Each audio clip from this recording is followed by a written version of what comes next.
Estimados pastores y pastoras, estamos en el curso de Iglesia y Apologética para el siglo XXI y estamos ahora en la unidad número 2, que se titula Sectas y nuevos movimientos religiosos.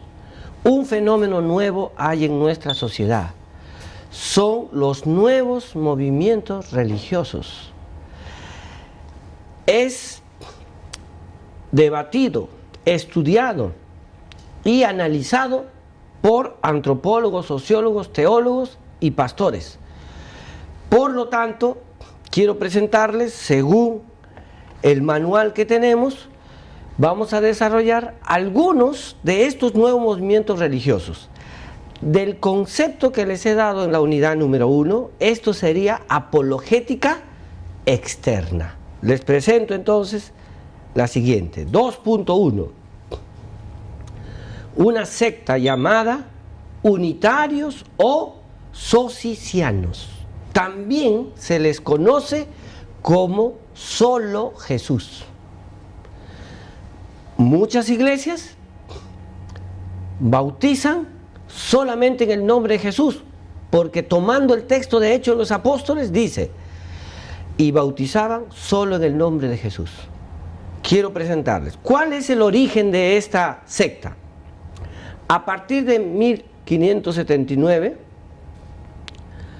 se dirige un movimiento cuyos miembros toman el nombre de socinianos y se establecen en Raków, cerca de Cracovia, en Polonia.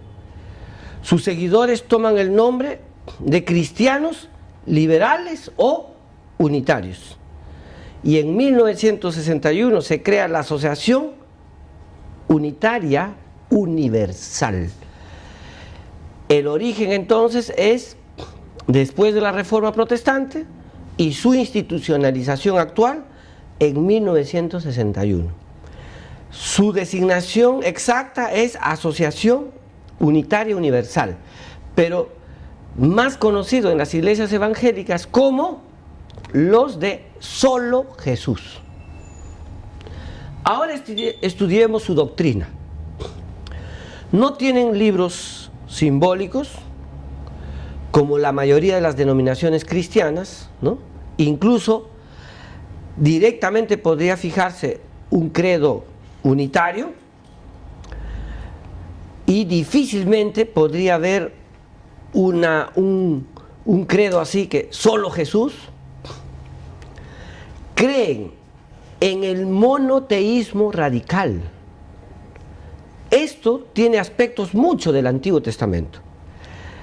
La religión enseñada por Jesús al que no rinden ningún culto. Según ellos, lo que Jesús enseñó es un movimiento, no debe haber iglesia.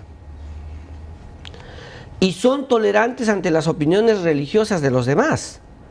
No tienen ritos religiosos sacramentalistas, porque son muy anticatólicos. Y cuando celebran la cena, le dan un sentido exclusivamente simbólico. Y también otra de sus doctrinas es que bautizan solo en el nombre de Jesús. Basados a Hechos que dice, y bautizaban solo en el nombre de Jesús.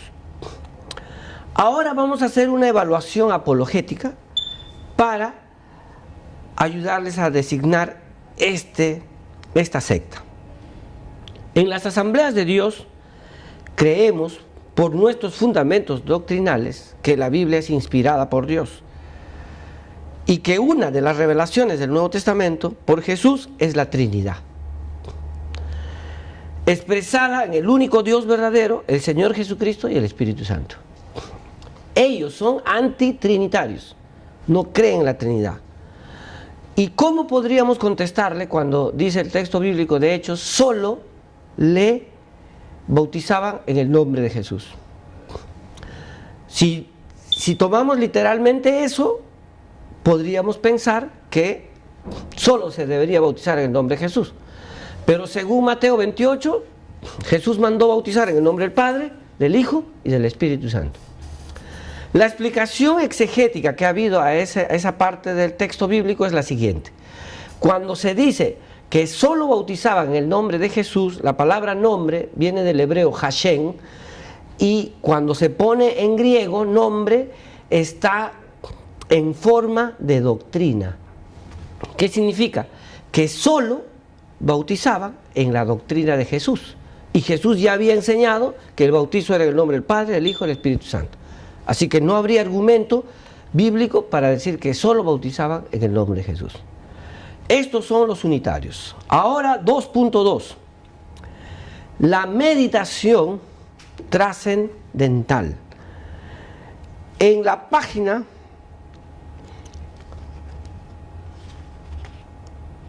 Santo Dios. En la página 19,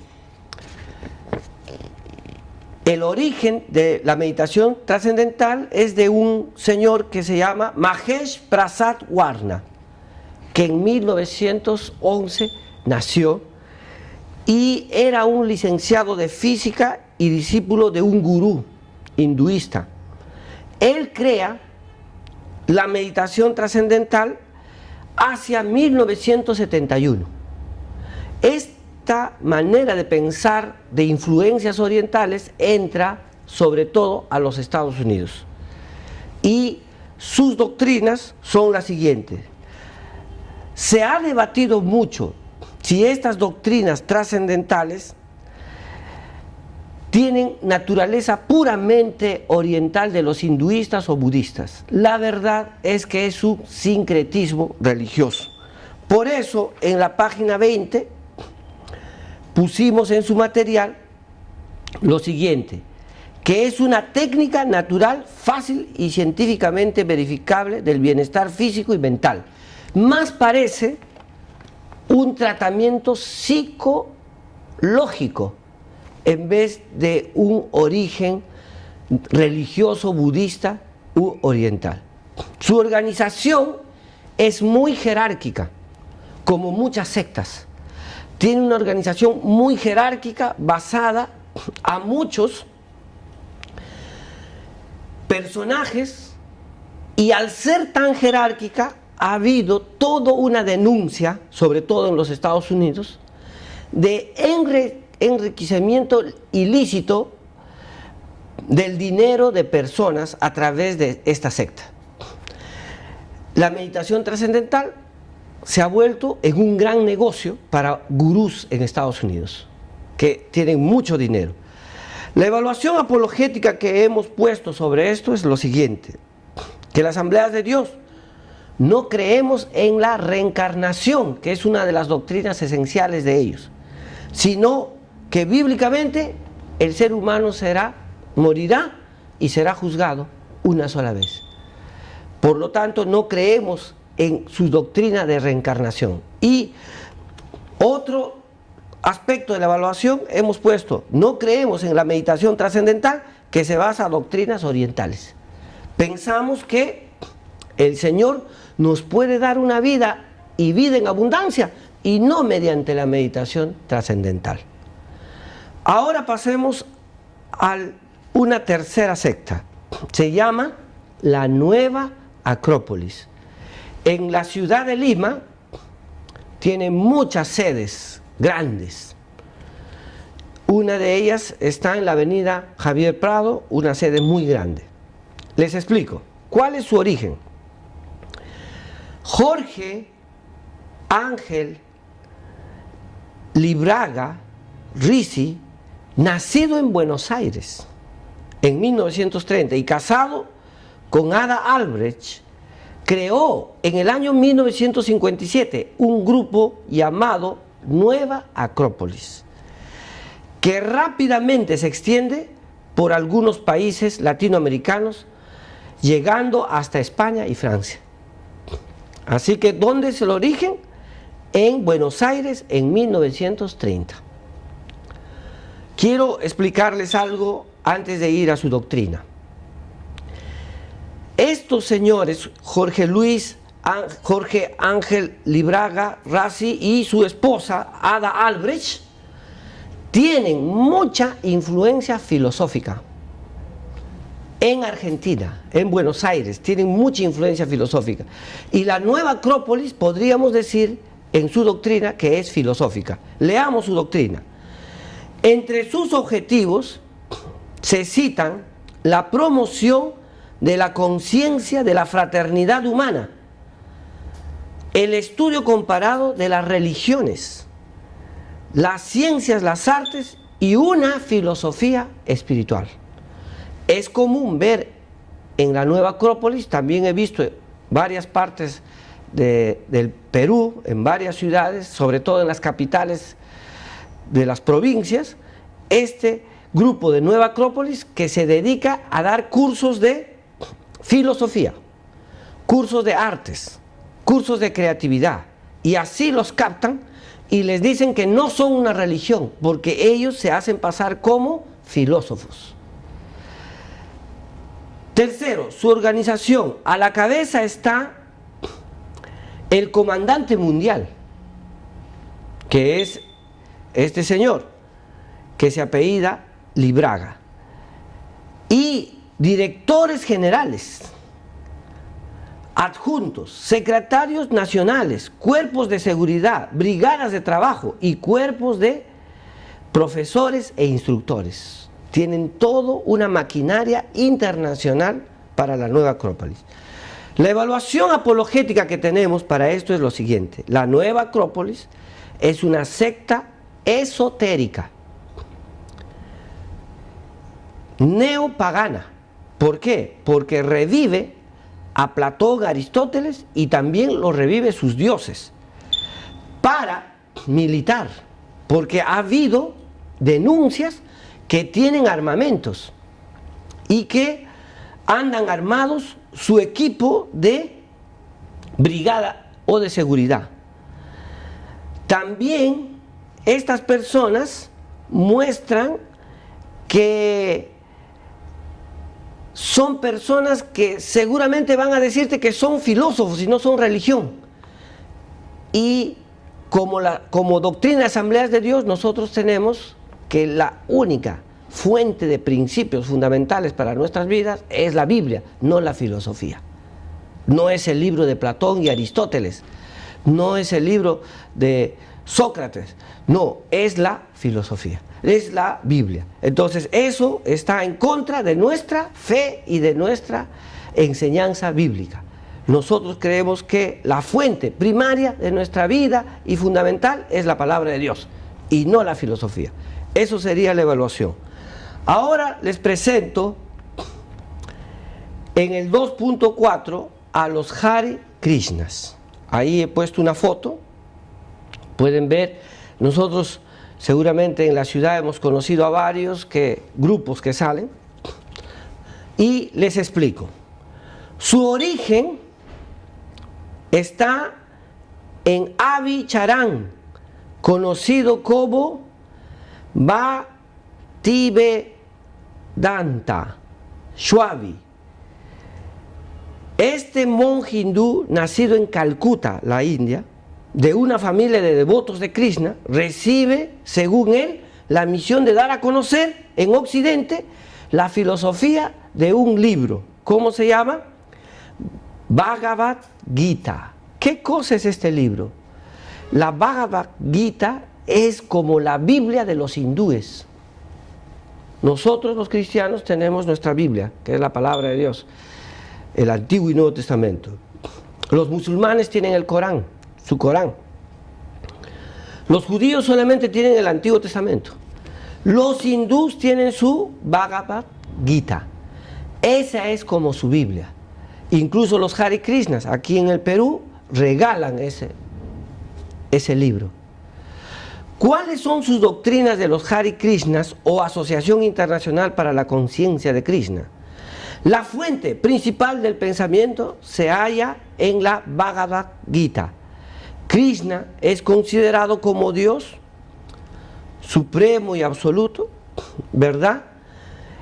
Es encarnado hace unos 5000 años, porque ellos también creen en la encarnación. Uno de sus autores dijo que la encarnación era algo difícil de llevar. ¿Por qué? Porque según ellos mueren y vuelven a vivir en otro. Mueren y vuelven a vivir en otro. Y dependiendo de su karma, van a estar en algún otro ser. Cosa que es totalmente antibíblica para nosotros. Con un 100% de divinidad, creen que Krishna es 100% divino. A lo largo de la historia hubo encarnaciones de Krishna en Brahma, en Vishnu y en Shiva. Y tomando estas doctrinas de la Bhagavad Gita, ellos empiezan a vivir toda una vida acá. Tienen comidas especiales, no comen como nosotros cualquier plato. Tienen vestimenta especial, se cambian de nombres, viven en comunidades, se apartan de sus casas, de su familia, los sacan de su familia, viven en comunidades y trabajan juntos y por las calles venden cosas que ellos tienen. Por ejemplo, tienen restaurantes vegetarianos y venden libros y también venden otros productos que se expresa su religión. 3. Su organización. La sede central de los Hare Krishna no está en la India, está en Los Ángeles, California, desde donde se difunde la literatura de la asociación. Tienen mucha literatura que regalan, así como las obras de Prabhupada. La dirección de los ashram, templos, los restaurantes vegetarianos y las diversas empresas dependientes de Krishna, los gurús tienen poder absoluto en sus zonas respectivas, así como los presidentes de cada ashram o local. ¿Qué cosa es un ashram? Es como decir, nuestra iglesia, ellos tienen sus locales. Conocemos en Lima, en Chosica, y también están en una playa del cono norte, lejos de Lima. Entonces, hermanos, esos son los Hare Krishnas que están por todos los lugares llevando sus doctrinas, y nosotros tenemos que estar preparados para contestar esta religión. Ahora pasemos al 2.5, que se llama Misión Ramá. La Misión Ramá, increíblemente, fue fundado por Sixto Paz Wells, que se fundó en Lima, Perú, en 1974. La Misión Ramá, definida por los especialistas como grupo de contacto extraterrestre. Esta religión cree en los ovnis, cree en lo que ahora se llama la ufología. ¿Qué es la ufología? Creer en los seres extraterrestres, que se propone ser un puente interplanetario de ayuda entre las civilizaciones que integran la llamada Confederación de los Mundos. Ellos dicen que son el puente para comunicarse con los extraterrestres, la cual agrupa a todos los planetas de diferentes galaxias dispuestas a brindar y a recibir ayuda para que el cosmos armonice sus sintonías con la de lo más profundo. Imagínense. Entonces ellos son el puente para comunicarnos a los seres humanos de aquí con los seres de otros planetas. Esa es la Misión Ramá, su origen. Su doctrina. No es fácil una descripción doctrinal de la Misión Ramá. Como todo movimiento ufólogo, une las revelaciones religiosas tradicionales, en este caso bíblicas, con aportaciones recientemente por los extraterrestres. Entonces, ¿en qué sentido usan la Biblia? Eso necesita explicar. Por ejemplo, cuando el texto bíblico dice que un carro de fuego llevó a Elías, ellos dicen, eso era un ovni. Cuando dice que una estrella guió a los sabios para que puedan encontrarse con Jesús que había nacido, ellos dicen que era un ovni. Incluso en muchos programas documentales existe extraterrestres y la Biblia. Y muchísimos textos de la Biblia lo han hecho un sincretismo entre sus ideas de extraterrestres con la Biblia. Por eso tenemos que estar preparados, porque tenemos que contestar estas cosas. Ahora pasemos a una religión fascinante, preocupante y que nos debe ayudar a entender este material. 2.6, el Islam. Eso está en la página 27. ¿Qué es el Islam? En primer lugar, la palabra Islam significa sumisión. Les explico. El Islam nació en el siglo VI con un profeta que ellos admiran. Entonces, este profeta que ellos admiran, dicen que no es Dios. Mahoma, en árabe se dice Muhammad, Mahoma no es Dios, sino que es su profeta.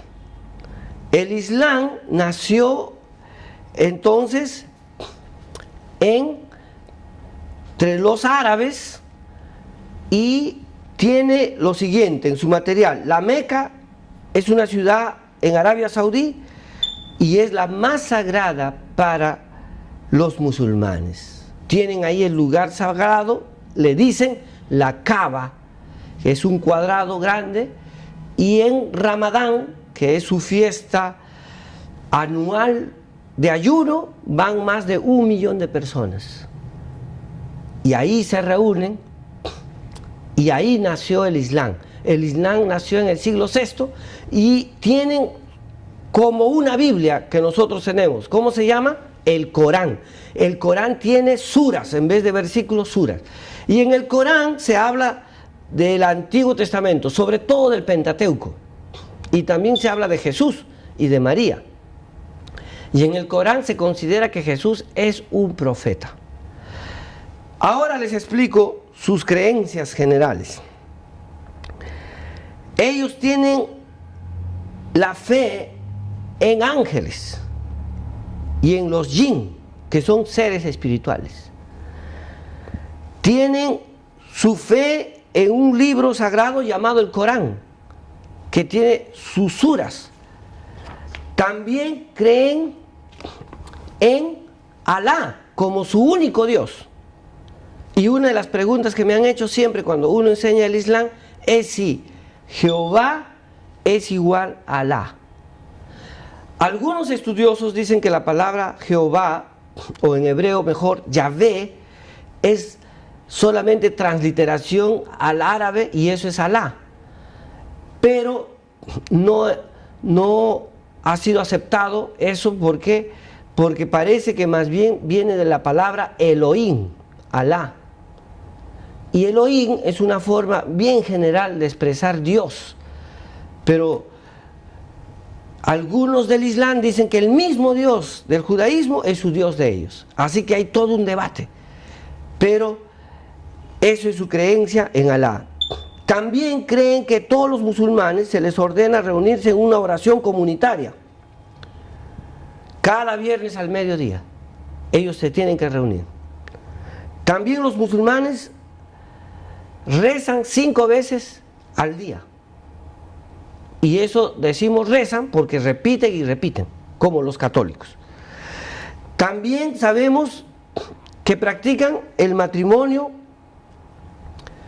pueden casarse hasta 4 veces, pero según la enseñanza del Corán, sí a todas las trata bien y les puede mantener. En algunos países musulmanes solamente se casan con una sola mujer. ¿Por qué? Porque la sura dice, pero es mejor casarse con una sola. Puedes tener 4 esposas, pero es mejor con una sola. Y muchas mujeres visten según la tradición islámica, con toda una vestimenta tapándole todo el cuerpo. En algunos países pueden enseñar las manos y los tobillos, en otros no. Tiene que ser tapado todo su cuerpo. El Islam está estrictamente vinculado también a la yihad. ¿Qué cosa es la yihad? La guerra santa.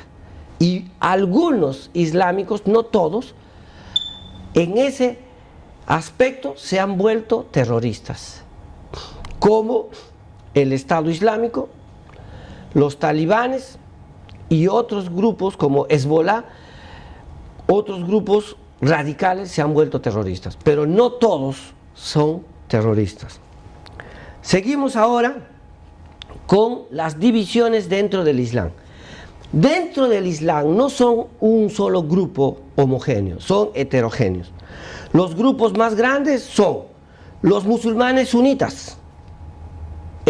Representa el 90%.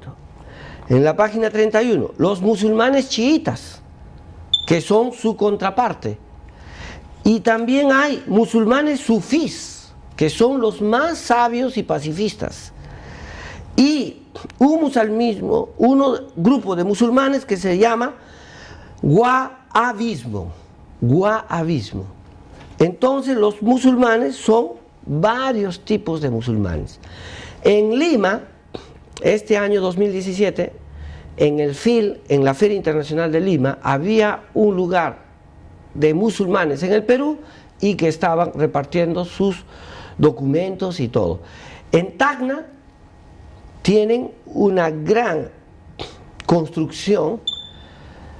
Los musulmanes en Tacna son la comunidad más grande, es muy grande y ellos están evangelizando para su religión. Los estudiosos dicen así, que dentro de 50 años los musulmanes están creciendo a tal punto que van a igualar a los cristianos en número. Y por eso debemos aprender mucho del Islam para poder contestar sus doctrinas, que muchas veces son muy falsas. 5. Semejanzas con el cristianismo. En la página 34 hemos puesto algunas.